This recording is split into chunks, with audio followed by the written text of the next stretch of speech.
Est-ce que vous, à la tête de la Côte d'Ivoire, vous rejoignez l'AES aussi? Pourquoi pas? Mais ce qui est sûr, c'est que de toute façon, on ne peut pas rester indifférent à ce qui se fait au niveau de l'AES. Et donc, il y aura à discuter avec l'AES. C'est forcé. Beaucoup de gens pensent que pour la Côte d'Ivoire, c'est quelque chose d'inenvisageable, parce que la Côte d'Ivoire est un peu comme qui dirait l'enfant chéri de la France-Afrique.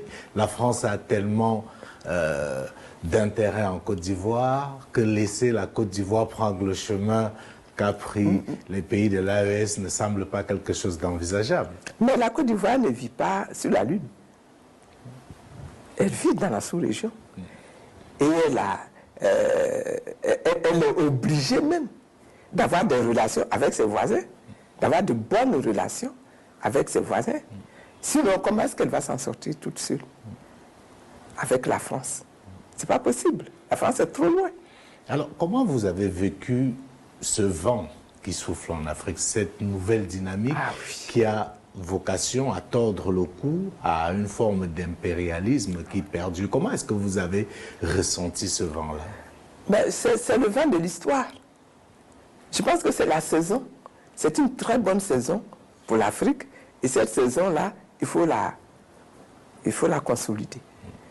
Il est obligatoire aujourd'hui que l'Afrique sorte de la France-Afrique. C'est obligatoire que l'Afrique sorte de la France-Afrique. Et c'est pour ça que j'insiste sur la question de souveraineté. Bien sûr. La France doit comprendre qu'elle a elle-même intérêt à modifier la vision qu'elle a de l'Afrique. Sinon, elle va tout perdre. Elle a intérêt à modifier, à transformer sa vision des anciennes colonies qu'elle a eues. Mais est-ce qu'elle en est capable, Madame Simone Gbagbo?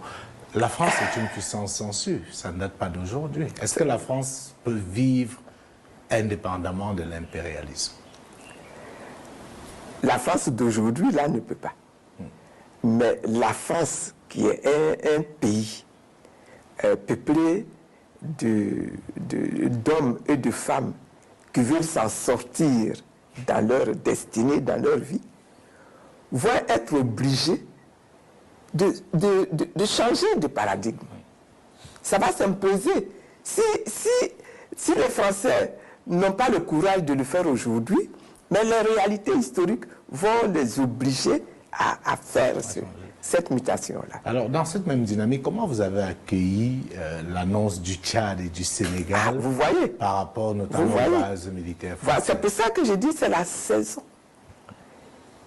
Et il faut que les Français saisissent cela, que c'est la saison aujourd'hui du changement, de la renonciation à tout cet impérialisme qu'ils ont bâti là pour reconstruire avec l'Afrique des relations totalement nouvelles.